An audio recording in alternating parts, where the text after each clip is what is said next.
قل كفى بالله بيني وبينكم شهيدا يعلم ما في السماوات والأرض والذين آمنوا بالباطل وكفروا بالله أولئك هم الخاسرون ويستعجلونك بالعذاب ولولا أجل مسمى لجاءهم العذاب وليأتينهم بغتة وهم لا يشعرون يستعجلونك بالعذاب وإن جهنم لمحيطة بالكافرين يوم يغشاهم العذاب من فوقهم ومن تحت أرجلهم ويقول ذوقوا ما كنتم تعملون হে নবী বলো আমারও তোমাদের মধ্যে সাক্ষীর জন্য আল্লাহই যথেষ্ট তিনি আকাশসমূহ ও পৃথিবীর মধ্যে সব কিছু জানেন যারা বাতিলকে মানে ও আল্লাহকে অমান্য করে তারাই ক্ষতিগ্রস্ত এরা তোমার কাছে দাবি করছে আযাব দ্রুত আনার জন্য যদি একটি সময় নির্ধারিত না করে দেয়া হতো তাহলে তাদের উপর আযাব এসেই যেত এবং নিশ্চিতভাবেই ঠিক সময় মতো তা অকস্মাৎ এমন অবস্থায় এসে যাবেই যখন তারা জানতেও পারবে না এরা তোমার কাছে আযাব দ্রুত আনার দাবি করছে অথচ জাহান্নাম এই কাফেরদেরকে ঘেরাও করে নিয়েছে এবং এরা জানতে পারবে সেদিন যখন আযাব এদেরকে উপর থেকে ঢেকে ফেলবে এবং পায়ের নিচে থেকেও আর বলবে যে সব কাজ তোমরা করতে এবার তার মজা বোঝো يا عبادي الذين آمنوا إن أرضي واسعة فإياي فاعبدون كل نفس ذائقة الموت ثم إلينا ترجعون والذين آمنوا وعملوا الصالحات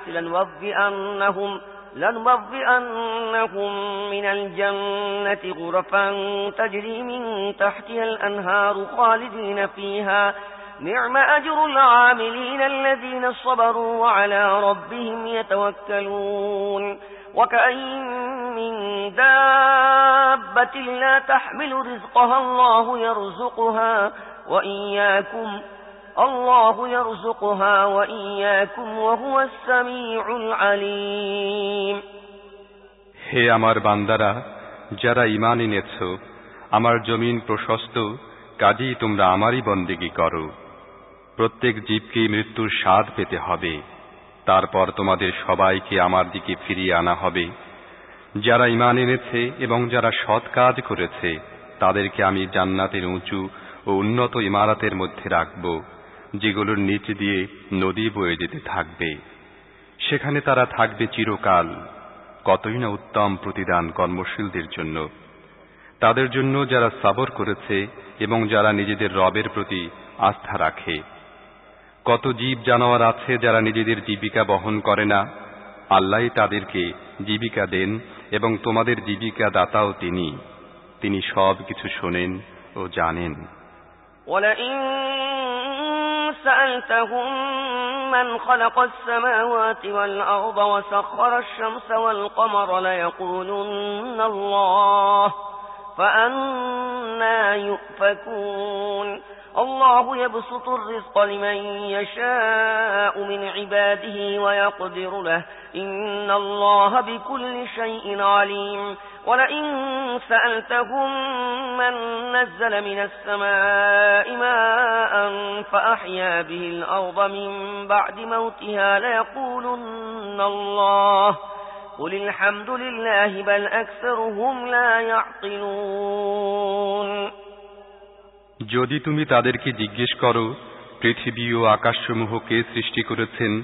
এবং চন্দ্র ও সূর্যকে কে নিয়ন্ত্রিত করে রেখেছেন তাহলে অবশ্যই তারা বলবে আল্লাহ